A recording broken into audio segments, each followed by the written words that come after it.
Mei Tang is a novel published in 2017 by Katrina Beekoff. It is her first children's novel, based in Shanghai and set in 1989.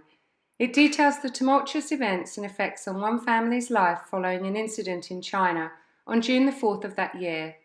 This was an amazing read. It was a delightful, unputdownable page-turner that was engaging throughout.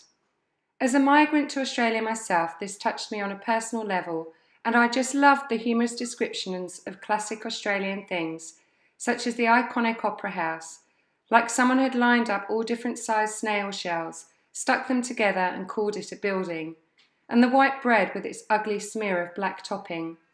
For me, this delightful read highlighted many of the elements that make Australia such a melting pot of cultures. The story is simply but beautifully written from the viewpoint of an 11-year-old girl living in Shanghai. Hoi Yan is a typical little girl who delights in daydreaming, spending time with her grandfather and his caged singing bird, Mei Li. On the 4th of June 1989 in Beijing, one highly tragic and very significant historical event changes her life forever. Over 25 years later in mainland China, this event is still shrouded in secrecy and is considered to be one of the most widely censored political topics. Following this historical event that had wide and far-reaching implications for China, Hoi Yan's life changes forever. The story follows Hoi Yan's journey with her mother, leaving the rest of her family and home behind, from Shanghai to Sydney, or to the bottom of the world as she describes it. Now known by her English name, Mei Tang, she is thrust into what she feels must be another planet. From the grey and foggy haze of Shanghai, Australia hurts her eyes. It is so bright. The sky is too blue. It can't be real. The smell of this new place is like a wave from the sea with something else, like a hint of mint or lemon. Everything is in stark contrast to her home and the life that she has known. This is described as a historical novel, and one might incorrectly assume that it is from this genre that any teaching or learning would ensue. However, the cross-curricular links that this novel affords are multifarious. From purely a literacy or language-based viewpoint, this book has so many avenues of learning to choose from. Letter writing, poetry, persuasive writing, discussion, factual texts, the list goes on. Just looking at the differences in written language between our 26-letter alphabet and the thousands of hand characters in Chinese writing. Add to this the fact that Chinese is written vertically from top to bottom and from right to left. From a humanities perspective, this narrative opens up many lines of inquiry, especially from a political viewpoint.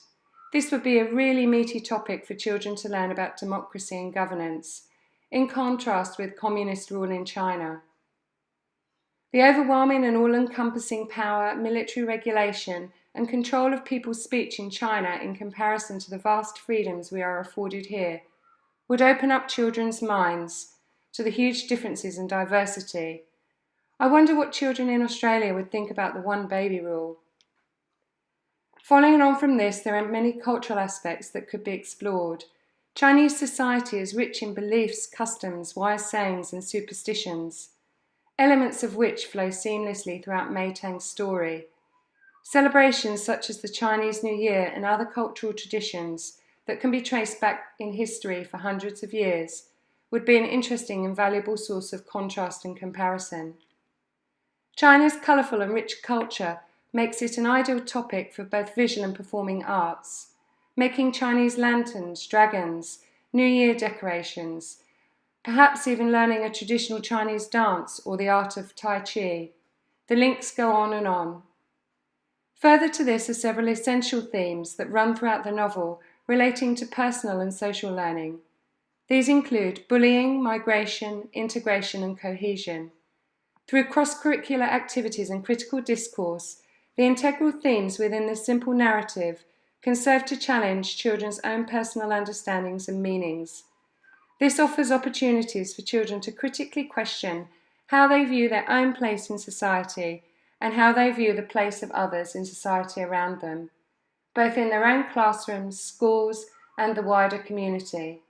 This is a book that once you've finished, you'll want to read again and again and again.